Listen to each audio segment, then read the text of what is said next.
প্রসঙ্গে কথা বলতে চাই, পাশাপাশি আমেরিকা এবং ইসরায়েলের সর্বশেষ পরিস্থিতির খবরটিও আজকে জানাবো আপনাদের। আগে বলে নিচ্ছি, আমি প্রথমে বাংলাদেশ প্রসঙ্গে কথা বলবো, তারপর চলে যাব আন্তর্জাতিক বিশ্বের খবর নিয়ে। আশা করি যারা আন্তর্জাতিক খবর দেখতে চান তারা একটু বাংলাদেশের খবরটাও শোনেন, কারণ বাংলাদেশ তো আমাদের সবার। দেশকে নিয়ে আমাদের একটু টেনশন, উত্তেজনা সবসময় থাকবে। আমি আপনাদের বাংলাদেশ বিষয়ে আজকে বেশ কিছু ভিডিও দেখাবো, তারপর লাইভটা অনেকগুলো গুরুত্বপূর্ণ বিষয় আলোচনা করতে চাই। একটা খবর আমার চোখে আসছে, দৈনিক আমার দেশের মাধ্যমে একটা খবর পেয়েছি, সেখানে বলা হচ্ছে যে কওমি শিক্ষার্থীদের জামায়াতে যোগদানে উদ্বিগ্ন হেফাজত। বলা হচ্ছে যে সাম্প্রতিক সময় কওমি মাদ্রাসার অনেক ছাত্র শিক্ষক তারা জামাতে যোগ দিচ্ছেন।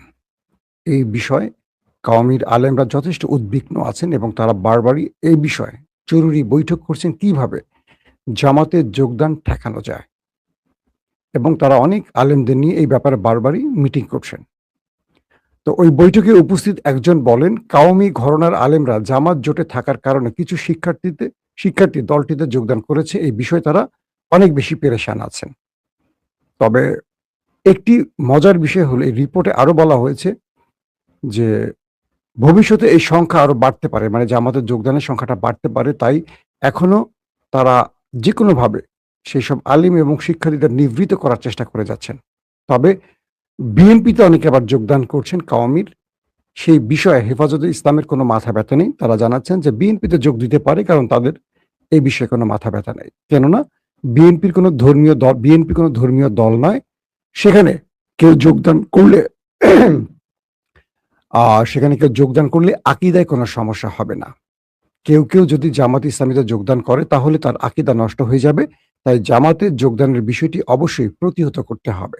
আজকে আমার দেশ পত্রিকায় এই সংবাদটি আসছে, একদম বলা যায় যে লিড, আপনারা দেখবেন যে লিড শিরোনামের কাছাকাছি একটা শিরোনাম করা হয়েছে, সেকেন্ড লিড। অর্থাৎ হেফাজতের আলেমরা বলছেন যে জামাতে যোগ দেওয়া যাবে না, সেখানে গেলে আকীদা নষ্ট হয়ে যাবে। তো তাকে প্রশ্ন করা হলো, অনেকে তো বিএনপিতে যোগ দিচ্ছে, তখন বললেন না, এটা সমস্যা নাই, বিএনপিতে যে চাক যোগ দিতে পারে, আওয়ামী লীগে চাইলেও যোগ দিতে পারে। আপনারা জানেন যে কওমির অনেক আলেমরা আওয়ামী লীগের সাথে জড়িত আছেন, রাজনীতির সাথে সুসম্পর্ক আছে, এবং আওয়ামী লীগকে ভোট দিয়ে থাকেন অনেক কওমির শিক্ষার্থী বা আলেম বা কওমি পন্থীরা। কারণ তারা ইসলামিক দল নয়, তাদের আকীদায় কোনো সমস্যা হয় না। সবাই বলবেন সুবহানাল্লাহ। আপনারা অনেকে আমাকে প্রশ্ন করেন, আমার সাথে কিন্তু সব শ্রেণীর আলেমদের সম্পর্ক ভালো, সব শ্রেণীর, আমি সব পক্ষেরই আলেমদেরকে সম্মান করি, বাট তাদের অনেক কাজের সমালোচনা করতে হয় মাঝে মাঝে। আমার বিবেক বুদ্ধি যতটুকু আছে সেই আলোকে, আমি এত বড় স্কলার নাই, তাই বড় বড় আলেমদের সমালোচনা করি না। এখন আপনারাই কমেন্ট করবেন যে কওমির আলেমদের আসলে ভয়টা কোথায়, বা তারা যখন তাদের ভেতর থেকে কেউ বেরিয়ে যাচ্ছে, এই দুর্বলতা ব্যর্থতা কাদের, এটা তারাই কনফার্ম করুক। দর্শক আসেন আমরা একটা বক্তব্য শুনি। এই বক্তব্য আপনারা গত 15 বছর অনেক শুনেছেন, আজকে একটু শোনেন। পাকিস্তানি জেনারেল জাঞ্জুয়ার পরকীয়ায় মেতে উঠেছিলেন। আবার শোনেন। স্বাধীনতা যুদ্ধের সময় খালেদা জিয়া ক্যান্টনমেন্টে পাকিস্তানি জেনারেল জাঞ্জুয়ার পরকীয়ায় মেতে উঠেছিলেন। ফলে জাঞ্জুয়ার অবিকল চেহারা কি পেয়েছে আরাফাত রহমান কোকো।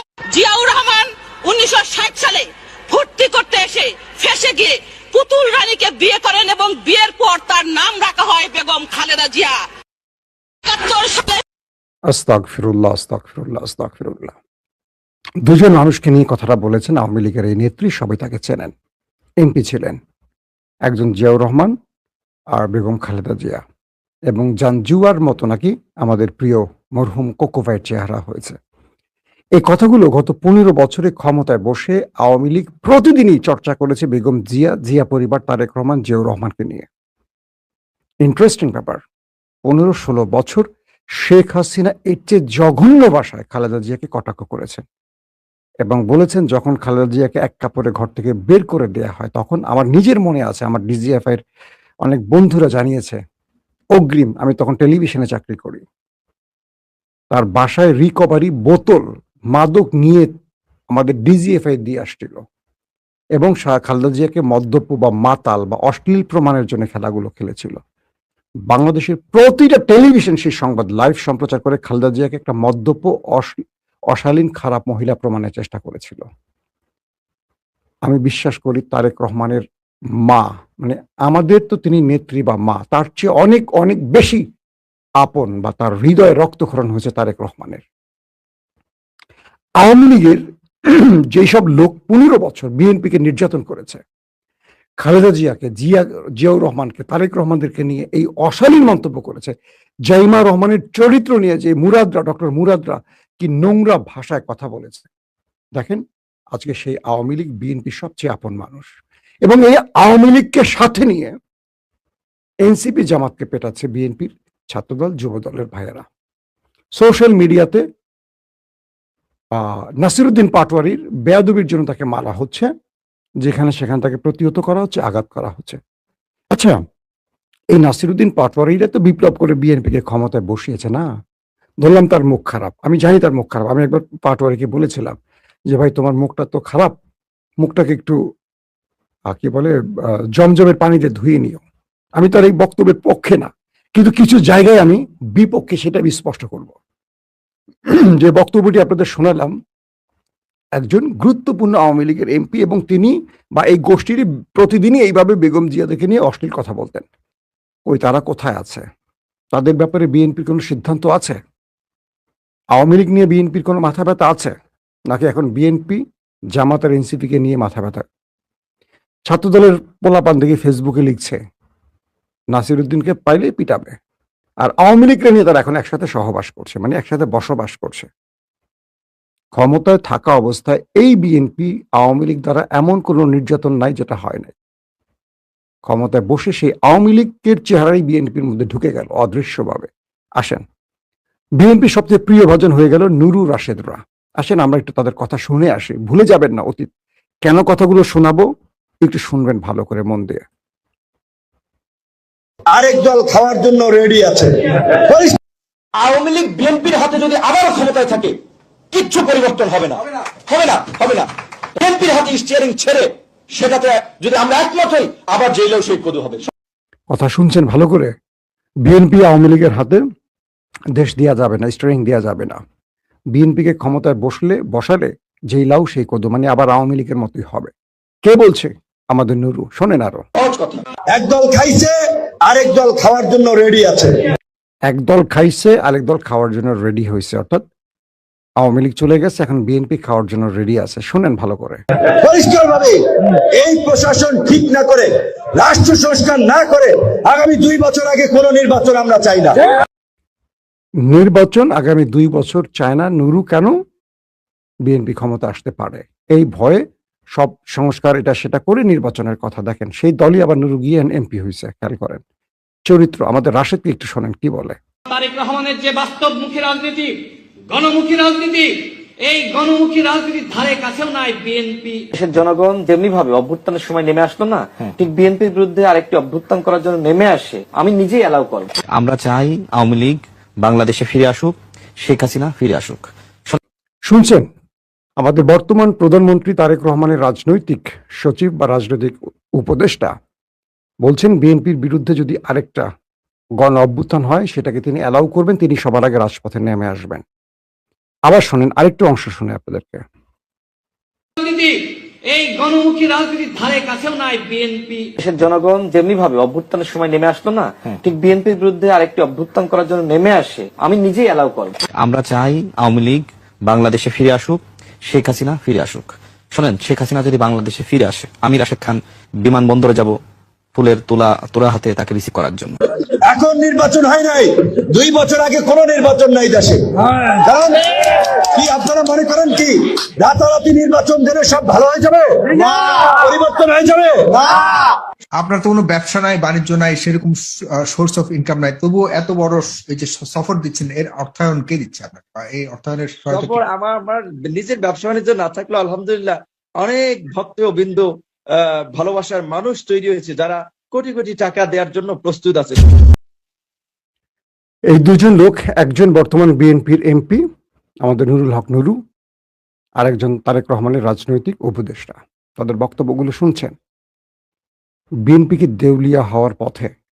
যে দলটার মধ্যে এত মেধাবী মেধাবী লোক থাকতে, যে লোক দলটাকে ভাড়া করতে হয় অন্য দলের কমেডিয়ানদের, মিথ্যুকদের এবং চাঁদাবাজদের, অন্য দলের টাউট বাটপারদের, বিকাশ নগদের এজেন্টদের, সেই দলটার কি অবস্থা হতে পারে?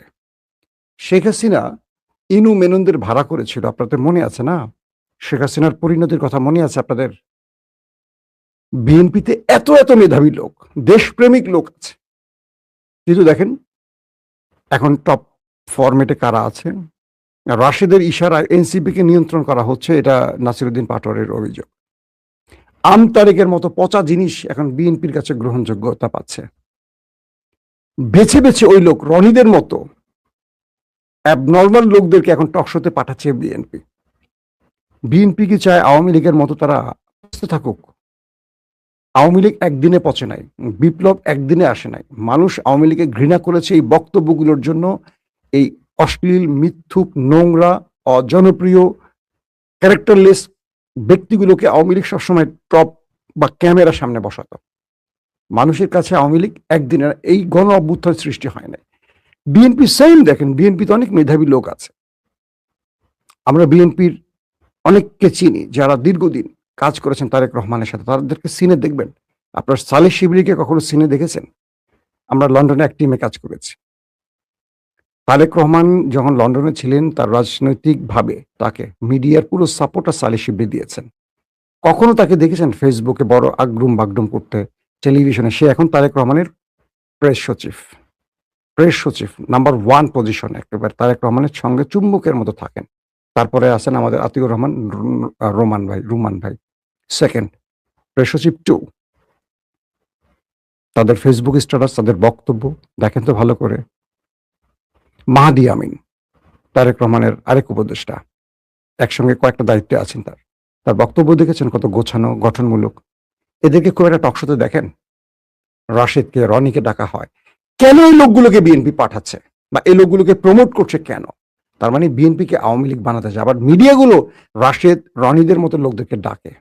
এরা কেউ বিএনপির আসল লোক নয়, কিন্তু এরা এইটার জন্য।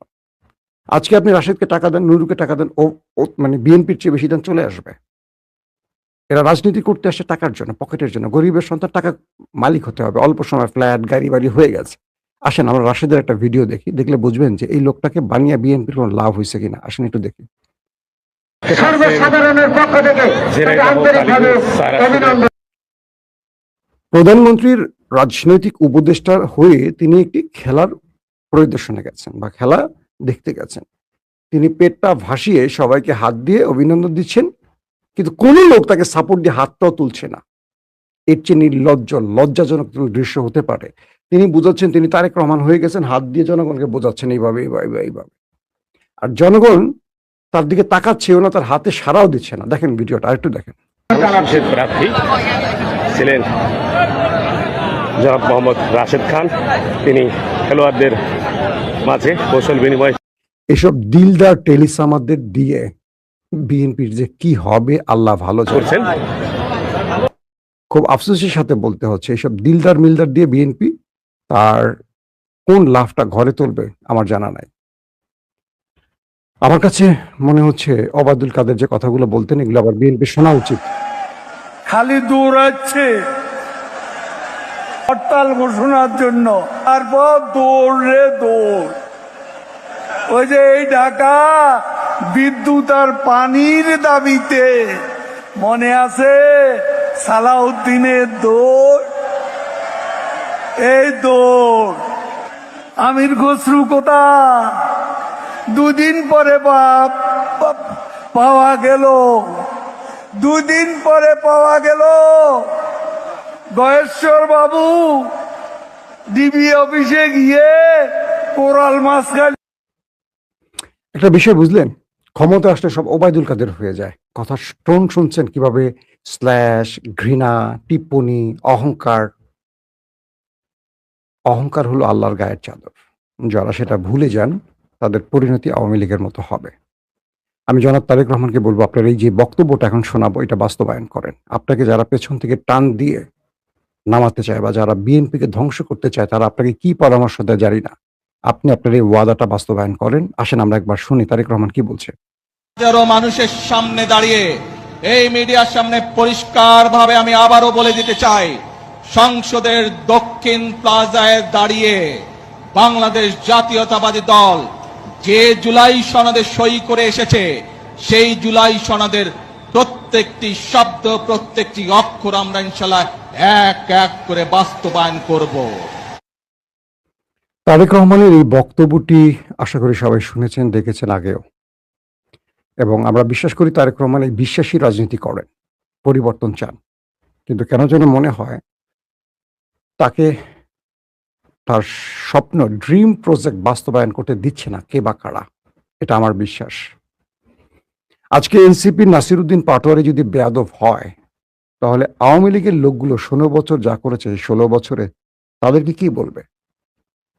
আওয়ামী লীগকে সাথে নিয়ে বিএনপি এগুচ্ছে আর এনসিপি কে পেটাচ্ছে। আমার কথা হলো এনসিপি কে পেটান, পিটিয়ে আরো বড় রাজনৈতিক দল বানান, জামাতের জায়গায় বসান, যেটাই করেন। এনসিপি কে গুরুত্বপূর্ণ করতে হলে মারতে হবে, জেলে নিতে হবে, বাধা দিতে হবে, এগুলো করলে রাজনীতিতে বড় হওয়া যায়। এনসিপির পেছনে জামাত ছাড়া কেউ আছে? এনসিপি কে বড় করবেন কাদেরকে নিয়ে? আওয়ামী লীগকে দিয়ে? এনসিপি তারা বড় হবে, বড় হওয়ার মতো কিছু দেখাতে হবে। জামাত ক্ষমতায় আসবে না, কিন্তু জামাত ক্ষমতা থেকে নামাতে পারে। এটা হাসিনা মেনে গেছেন, বলে গেছেন, স্বীকার করে গেছেন এবং প্রমাণও পেয়েছেন 24। আমার কাছে মনে হয় যে বিএনপির তারেক রহমান যেই আইডিওলজি নিয়ে রাজনীতি করেন, তাকে সেটা করতে দেয়া হচ্ছে না। আমি বারবার এই কথাগুলো বলি। আমার কাছে মনে হচ্ছে খুব কৌশলে বিতর্কিত লোকগুলোকে খুব ক্লোজ ফ্রেমে তারেক রহমানের কাছে ইনপুট করা হচ্ছে। টেলিভিশনগুলোতে অজনপ্রিয়, বাকওয়াজ, মেধাহীন লোকগুলোকে বিএনপির হয়ে প্রমোট করা হচ্ছে। এটা আওয়ামী লীগ বা একটা বিশাল পরিকল্পনার অংশ হতে পারে, কারণ টেলিভিশনগুলো নিয়ন্ত্রণ করছে এখনো ওই আওয়ামী লোকেরা। দেখবেন প্রতিটা টকশোতে বিএনপির লোক এনসিপি এবং জামাতের সাথে কথা বলে পেরে উঠছে না। ঠিক আওয়ামী লীগের যে অবস্থাটা, তখন কি করছে? রাশেদরা হারামজাদা, কুত্তার বাচ্চা বলে গালাগালি করতেছে। বিএনপি নেতারা হুমকি দিচ্ছে, মারতে যাচ্ছে, মুখে অশ্লীল বক্তব্য দিচ্ছে। রাশেদ বাপরে বাপ, সে হঠাৎ করে বিএনপি হয়ে গেল গণ অধিকার থেকে, যে হাসিনাকে মা বলে ডেকেছিল রাশেদ বা নুরুরা। এই বিএনপি যখন রাশেদ বা নুরুকে ছেড়ে দিবে, রাস্তায় মানুষ পিটিয়ে সোজা করে ফেলবে। কেউ তাদেরকে মানে বৃষ্টি হলে ছাতা ধরার কেউ থাকবে না। দুদিন না খেয়ে থাকলে কেউ একবেলার খাবার প্লেটে এগিয়ে দেবে না। এই নুরু রাশেদ এতটা পচে গেছে। আমার যদি মনে হয় যে বিএনপি তাদেরকে ক্লোজে ডেকে এনে একটু উপরে তুলে ফেলে দিতে চায়, তাহলে গুড। যদি বিএনপি তাদেরকে দিয়ে সামনে এগোতে চায়, তাহলে বিএনপি ফল করবে। কারণ এই ইনু মিনুনরা আওয়ামী লীগের জন্য উপকৃত হয় না, বিএনপির জন্য হবে না। এটা বিএনপিকে আজকে হোক কালকে হোক বুঝতে হবে। হয়তোবা তখন বুঝবে যখন আর সময় থাকবে না। নাম্বার 3, বিএনপির রাজনীতিতে হঠাৎ করে যে অস্থিরতা দেখা যাচ্ছে, এটা আমি একটা খুব ষড়যন্ত্রের গন্ধ পাচ্ছি। যা তারেক রহমান কখনো বলেননি, যা করেননি বা করার কথা না, বিএনপিতে তাই হচ্ছে। কি? নাসিরউদ্দিন পাটোয়ারিদের বিরুদ্ধে ফোন চুরির মামলা দেয়া হয়েছে। তাদের ছেলেদেরকে চোখ অন্ধ করে দেয়া হলো, তাদের গাড়ি ভাঙা হলো, উল্টো তাদের নামে মামলা হলো মোবাইল চুরির। আবার মনে পড়ছে বিএনপি নেতাদের, আমাদের আজকে শিক্ষামন্ত্রী, তার বিরুদ্ধে ভ্যানিটি ব্যাগ চুরির মামলা হয়েছিল, আওয়ামী লীগ করেছিল। ঘরে টিন চুরির মামলা হয়েছিল, গরু চুরির মামলা হয়েছিল, মুরগি চুরির মামলা হয়েছিল। মনে আছে আপনাদের? বিএনপিকে সেই পথে হাঁটছে। আওয়ামী লীগ যা করছেন বিএনপি তাই করবে? তো করতে থাকুক। আওয়ামী লীগ তো 15 বছর টিকছে, বিএনপি কতদিন টিকে দেখি। কথাগুলো বিএনপির সমালোচনা করছে, কেন করছে বলেন তো? বিএনপিকে রূপে দেখতে চাই না। বিএনপিকে দেখতে চাই এমন একটা রূপ যেটা আমাদের স্বপ্নের রূপ, যেটার জন্য আমরা অনেক ত্যাগ স্বীকার করেছি, লড়াই করেছি, কষ্ট স্বীকার করেছি, অনেক কিছু হারিয়েছি। জীবন থেকে মূল্যবান অনেক কিছু হারিয়েছে, জীবন থেকে মূল্যবান 15টা বছর হারিয়েছি বিএনপির জন্য। বিএনপির থেকে 1 টাকার সুবিধা নিতে যাইনি, যাব না। আল্লাহকে সাক্ষী রেখে বলছি, আল্লাহকে সাক্ষী রেখে বলছি, লাইভ ব্রডকাস্ট আপনাদের বলছি, সুবিধা নিতে যাইনি, যাব না। আমি মাসুম, সুবিধা নিতে চাইলে রাশেদদের চেয়ে অনেক গুরুত্বপূর্ণ জায়গায় যাওয়ার ক্ষমতা আল্লাহ আমাকে দিয়েছে, যোগ্যতা আমাকে দিয়েছে। কারণ আমি টপ বিএনপির টপ 2 জনের সাথে কাজ করেছি, বেগম জিয়া এবং তারেক রহমানের সাথে। আমি যাইনি সেখানে, আমাকে ডাকা হলে আমি যাব না। কারণ রাজনীতি হলো একটা পাপ, একটা পাপ। কি পাপ? এই দেশে আপনি রাজনীতি করে মানুষকে বাঁচাবেন, দেশকে রক্ষা করবেন, এটা একটা স্লোগান। মূলত সবাই পকেটের জন্য যায়। আমি পরকালকে বিশ্বাস করি, আল্লাহকে ভয় করি, কবরকে ভয় করি, সেই জন্য রাজনীতি থেকে দূরে থাকি। কারণ মৃত্যুর পরে আমি আল্লাহকে কি জবাব দিব? ব্যক্তিগতভাবে একজনের ক্ষতি করতে পারি, রাজনীতি করলে পুরো 18 কোটি মানুষকে ক্ষতি করতে হয়, ঠকাতে হয়। সেই কাজটা আমাকে দিয়ে হবে না। আশা করি বিএনপির ভাইদের জন্য যে নসিহতগুলো করলাম চিন্তা করবেন। এই কথাগুলো আওয়ামী লীগের জন্য বলতাম প্রথম দিকে, তারপরে বলা বন্ধ করে দিয়েছে, কারণ আওয়ামী লীগ শত্রু বানিয়ে ফেলছে, এখন বিএনপি শত্রু বানাবে। এই মাসুম তো আমাদের লোক ছিল, এরকম কথা বলে কেন? কেন বলি? একটু কান পাতেন, শুনতে চেষ্টা করেন মানুষ কি বলে বিএনপির এইসব কর্মকাণ্ডে। সারা ডিস্ট্রিক্টগুলোতে, রাস্তাঘাটে, দোকানপাটে চাঁদাবাজি, বিভিন্ন অভিযোগ একদম সেফ। মির্জা ফখরুল ইসলাম আলমগীর কালকে কি বলেছেন? পূর্বের চেয়ে এখন চাঁদাবাজি, দুর্নীতি আরো বেড়েছে।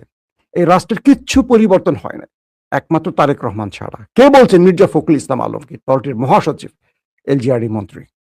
পূর্বের চেয়েও এই সময় এসে, মানে এই সময়ে গত 5 মাসে দুর্নীতি আরো বেড়েছে, লুটপাট বেড়েছে।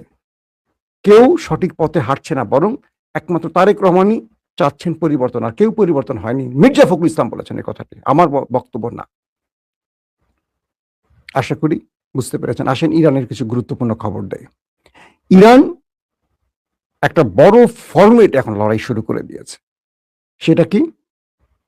আমেরিকা ইরানের সাথে যতগুলো ফ্রন্টে অ্যাটাক করেছে, প্রত্যেকটা কৌশলে ইরান তাদেরকে বিট করেছে। আমেরিকা সিজ ফায়ার করে আর একটা বড় যুদ্ধের প্রস্তুতি নিচ্ছিল, ইরান সারপ্রাইজ অ্যাটাক করে জর্দানকে 12টা বাজিয়ে দিয়েছে, এবং জর্দানের মার্কিন যুক্তরাষ্ট্রের গর্বের F-35 3টা ধ্বংস করেছে এবং আরো বেশ কয়েকটাকে ক্ষতিগ্রস্ত করেছে। এই খবরগুলো আমি গত কয়েকবার দিয়েছি আপনাদের। আজকে কুয়েতে আবার বৃহৎ আকারে অ্যাটাক করেছে। কুয়েতে আমেরিকার একটা ঘাঁটি নতুন করে আবার রিব্যাক করছিল, নতুন করে সংস্কারের কাজ চলছিল, সেটাকে অ্যাটাক করেছে। জর্দান, কুয়েত, আরব আমিরাত, কাতার, এই প্রত্যেকটি দেশের ঘাঁটি থেকে আমেরিকান সেনারা পালাতে শুরু করেছে।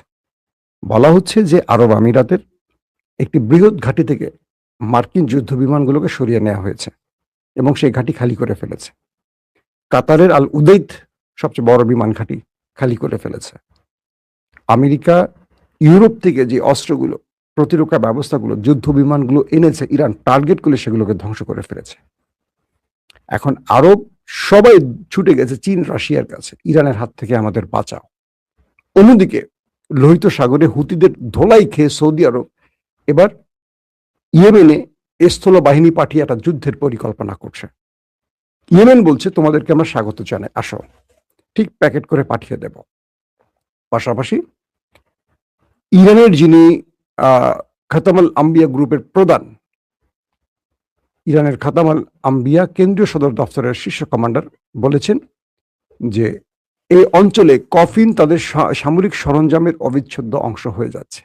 অর্থাৎ আমেরিকা প্রতিদিন যে সামরিক অস্ত্র নিয়ে ইরান এই মধ্যপ্রাচ্যে প্রবেশ করছে, এবার তারা সেই অস্ত্র বোঝাই প্যাকেটগুলোতে তাদের সামরিক সদস্যদের, সেনাদের লাশ নিয়ে বাড়ি ফিরছে।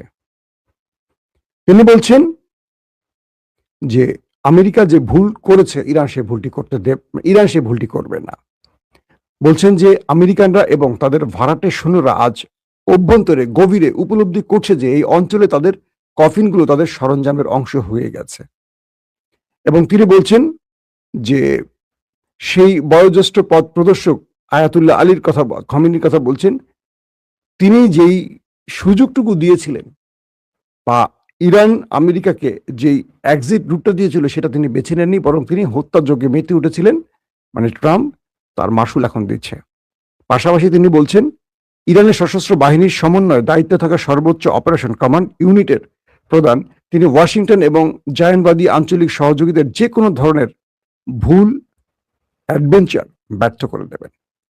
দর্শক, আর আল জাজিরার গুরুত্বপূর্ণ খবরের শিরোনাম আমরা দেখলাম যে মার্কিন president Donald Trump board of piece কর্তৃক প্রণীত গাজা বিষয়ক একটি খসড়া শান্তি চুক্তিতে হামাস সম্মত হয়েছে। এই কর্ম পরিকল্পনা অনুযায়ী হামাস পর্যায়ক্রমে নিরস্ত্রীকরণ করবে, তাদের অস্ত্র জমা দিবে এবং একসময় গাজা থেকে ইসরায়েলি সেনা এবং তারা শর্ত দিয়েছে আগে গাজা থেকে সকল ইসরায়েলিদের সরিয়ে নিতে হবে। একটা ব্যাপার গেল। আর আজকে আপনারা জানেন যে সৌদি আরব এবং ইয়েমেনের মধ্যে উত্তেজনা ক্রমান্বয়ে বাড়ছে। এই অঞ্চলে বলা হচ্ছে যে কোনো সময় আরো বড় অ্যাটাক হতে পারে। এবং স্পেনে মরক্কো থেকে 60,000 মানুষ অবৈধভাবে প্রবেশ করেছে। আপনারা সেই খবরটি হয়তো বিভিন্ন গণমাধ্যমের সূত্রে জেনে গেছেন। দর্শক, আর দুটো গুরুত্বপূর্ণ খবর দিতে চাই। সেটা হলো, ইরান আমেরিকাকে বলেছে যে যদি তোমরা আমাদের দেশের ভেতরে অভ্যন্তরে কোনো বড় অ্যাডভেঞ্চার করতে চাও, স্থল অভিযান চালাতে চাও, আমরা তোমাদের স্বাগত জানাই। তোমরা লিগেল ওয়েতে আসো এবং কফিন প্রস্তুত করে আসো। মানে ইরান রীতিমতো আমেরিকার সাথে এখন কি করছে বলছেন। ট্রাম্প সাংবাদিকদেরকে ইন্টারভিউ দেওয়াকালে তার মুখটা ছিল ছাইয়ের মতো কালো, কারণ তার কাছে প্রতিনিয়ত যে খবরগুলো আসছে সেখানে তাদের সৈন্যদের প্রাণ হারানোর খবর আসছে, মূল্যবান যুদ্ধ বিমান ধ্বংসের খবর আসছে, আরব দেশ ছেড়ে যেতে হচ্ছে। আরবরা এখন আমেরিকাকে বলছে যে তোমাদেরকে যুগের পর যুগ যে টাকা পয়সা দিয়ে পালছি আমরা, তোমরা যে পালাচ্ছ আমাদের ফেলে, আমাদের রক্ষা করবে কে?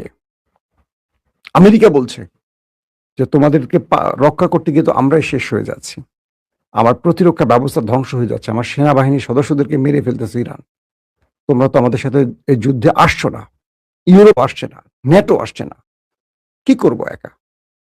তার মানে আরব এবং আমেরিকার মধ্যেও এখন বিশ্বাস অবিশ্বাসের দোলাচল শুরু হয়ে গেছে।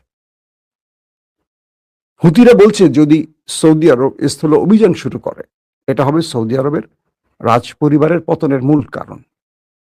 পাশাপাশি ইরাক, ইসলামিক রেজিস্ট্যান্স সহ আরো কয়েকটি ফরম্যাট থেকে সৌদির তেল ক্ষেত্রে যে টানা আক্রমণ চলছে, এতে করে সৌদি আরব এখন ফুল ফ্রেমে লোহিত সাগরের তাদের পুরো জাহাজ চলাচল বন্ধ হয়ে গেছে। হরমুজ তো পুরোটা ইরান বন্ধ করে দিয়েছে। সৌদি আরবের হাতে হারিকেন ধরিয়ে দিয়েছে ইরান এবং তার প্রক্সি বাহিনীগুলো। এই অবস্থায় সৌদি আরব একটা বড় যুদ্ধের পরিকল্পনা নিয়ে এখন মাঠে নামছে। যে কোনো সময় শুনবেন সৌদি আরব এবং ইয়েমেনের মধ্যে রক্তক্ষয়ী যুদ্ধ শুরু হয়ে গেছে, কারণ দুটো প্রতিবেশী দেশ। আমরা চাই না মুসলিম দেশগুলোর মধ্যে যুদ্ধটা শুরু হোক, এবং পাকিস্তানকে টেনে আনার চেষ্টা করছে এই যুদ্ধে সৌদি আরব। তবে এটি হবে খুব ভয়াবহ, কারণ পাকিস্তান যেহেতু সৌদির সাথে চুক্তি করেছে এক দেশ আক্রান্ত হলে আরেক দেশ পাশে থাকবে। পাকিস্তান যদি এই মুহূর্তে সৌদি আরবে প্রবেশ করে, পাকিস্তান কয়েক টুকরো হবে। কারণ আজাদ কাশ্মীরে জানেন যে প্রথম দফা নির্বাচনে প্রায় 40 জন প্রাণ হারিয়েছে, এবং এই নির্বাচন বয়কট করেছে তেহরিকে ইনসাফ। কারণ তেহরিকে ইনসাফকে কোনোভাবে নির্বাচনে অংশ নেওয়ার সুযোগ দিচ্ছিল না, তাদের উপর বাধার পর বাধা। এবং মুসলিম লীগ, মানে আওয়ামী লীগ আর বিএনপি, মুসলিম লীগ এবং পিপলস পার্টির মধ্যে সংঘর্ষে 30 জনের উপর প্রায় 40 জন মারা গেছে। আরো দুটো ফেজে নির্বাচন হবে। আল্লাহ ভালো জানে সেই সময় আরো কত মানুষ প্রাণ হারাবে। এটা আজাদ কাশ্মীর, গিলগিট বালুচিস্তান, আজাদ কাশ্মীর এবং খৈবার পাখতুনখোয়া একটা আগ্নেয়গিরির মতো অবস্থায় আছে। পাকিস্তান যখনই সৌদি আরবের সাথে যুদ্ধে জড়াবে, তখন পুরো পাকিস্তানের মধ্যে বিচ্ছিন্নতাবাদী বা এই স্বাধীনতাকামী গ্রুপগুলো বড় অ্যাটাক চালাবে এবং পুরো পাকিস্তান কয়েকটা টুকরো হয়ে যাবে, কনফার্ম থাকেন। এখন শেষ পর্যন্ত পাকিস্তানের ক্ষমতার প্রধান যিনি, ফিল্ড মার্শাল আসিম মনির, তিনি কি ভুলটা করবেন? এটা আমাদের দেখার জন্য অপেক্ষা করতে হবে।